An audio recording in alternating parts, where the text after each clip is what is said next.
আজ পবিত্র জুম্মাবার। আমি এখন জুম্মার নামাজ আদায় করতে যাব। ওসমান হাদি ভাই মারা গেছেন।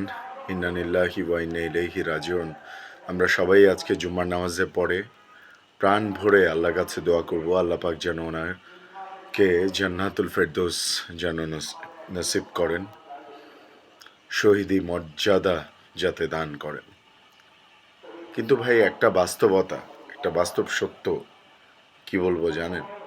এই যে ওসমান হাদি ভাই চলে গেলেন, আমরা বিক্ষোভ করব, আন্দোলন করব, শোক প্রকাশ করব, ফেসবুকেও শোক জানাবো, এমনিতে রাস্তায়ও শোক জানাবো, সব কিছু হবে, কিন্তু আলটিমেটলি একটা না একটা সময় গিয়ে বিষয়গুলো কিন্তু মাথা থেকে আমাদের সরেই যাবে।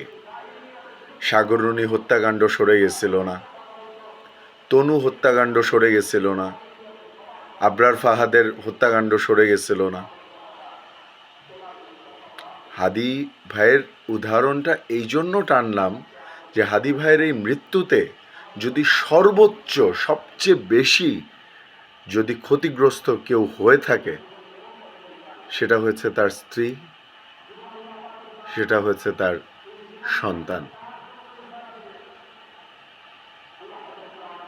সেটা হয়েছে হাদি ভাইয়ের বাবা মা। এর চেয়ে বেশি ক্ষতিগ্রস্ত, এর চেয়ে বেশি কষ্ট আর কারো নাই, কারো হতেই পারে না। এটা ভেবেই স্পেশালি হাদি ভাইয়ের সন্তানটার কথা ভেবে অনেক খারাপ লাগতেছে যে সন্তানটা এই বয়সে এতিম হয়ে গেল। সন্তানটাকে আল্লাহ মানুষের মতন মানুষ করুক, আল্লাহ পাক হেফাজত করুক তার পরিবারকে। কিন্তু আমি এটাই বোঝাতে চাইলাম যে আমরা শোক দেখাবো কয়দিন, আমরা আন্দোলন, ওই যে বললাম সব কিছুই ঠিক আছে, কিন্তু সময়ের সাথে অনেক কিছুই আস্তে আস্তে স্তিমিত হয়ে আসে, সবাই সবার কাজে ব্যস্ত হয়ে যায়। কিন্তু এই যে জলজ্যান্ত একটা মানুষকে এভাবে গুলি করে, এই যে এভাবে মেরে ফেলা, এই কষ্ট, এই দহন, এটা সারা জীবন তার স্ত্রী, সন্তান এবং হাদি ভাইয়ের বাবা মাকে বয়ে বেড়াতে হবে। এটা হচ্ছে সবচেয়ে বড় লস, সবচেয়ে বড় কষ্ট হচ্ছে তাদের। আল্লাহ পাক তাদেরকে ধৈর্য ধারণ করার শক্তি দান করুন। আল্লাহ পাক আমার দেশকে হেফাজত করুন। আমিন।